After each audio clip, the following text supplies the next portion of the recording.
السلام علیکم پیارے بچوں، امید کرتی ہوں آپ سب خیریت سے ہوں گے۔ ہماری آج کی کہانی کا عنوان ہے دوسروں پر بھروسہ۔ کہانی کچھ یوں ہے کہ کسی کھیت میں ایک چنڈول نے گھونسلہ بنایا۔ تھوڑے دنوں کے بعد اس نے انڈے دیے اور پھر بچے نکل آئے۔ چنڈول کو کھیت میں ہر طرح کا آرام تھا۔ اس کا گھونسلہ چاروں طرف سے اناج سے چھپا ہوا تھا، اس لیے بچوں کو بھی کسی شکاری پرندے کا ڈر نہ تھا۔ ایک دن کسان کھیت کے پاس آ کر بولا، اناج بالکل پک چکا ہے، اس لیے اب اسے کٹوا لینا چاہیے۔ چنڈول کے بچے یہ سن کر گھبرا گئے اور اپنی ماں سے بولے، اب ہمیں اس کھیت سے چلے جانا چاہیے۔ چنڈول نے جواب دیا، ابھی ہمیں فکر کی ضرورت نہیں۔ دوسرے دن کسان پھر آیا اور کہنے لگا، کل میں اپنے دوستوں اور پڑوسیوں کو بلا کر اناج کٹوانا شروع کر دوں گا۔ چنڈول کے بچوں نے پھر اپنی ماں سے کہا، چلو آج کہیں اور چلے جائیں۔ چنڈول نے جواب دیا، ابھی نہیں۔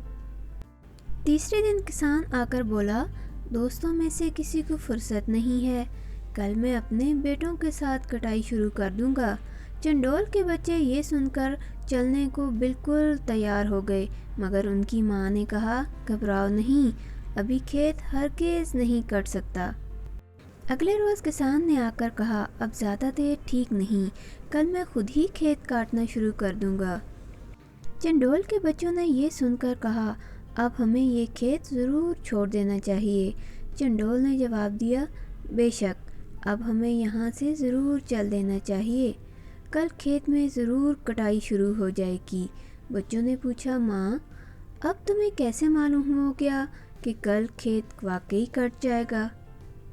چنڈول نے بچوں کو پیار کر کے کہا، جب تک یہ کسان دوسروں پر بھروسہ کرتا رہا، میں یہی سمجھی کہ وہ اپنے ارادے میں کامیاب نہیں ہو سکتا، مگر آج وہ کہتا تھا کہ کل خود آ کر کھیت کاٹنا شروع کرے گا۔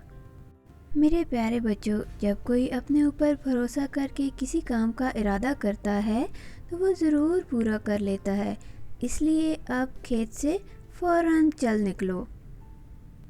جی تو بچوں، کیسی لگی ہے آپ کو آج کی یہ کہانی؟ امید کرتی ہوں پسند آئی ہوگی۔ اس کہانی کو اپنے دوستوں کے ساتھ شیئر کریں اور میرے channel MK art food and education کو ضرور سبسکرائب کریں۔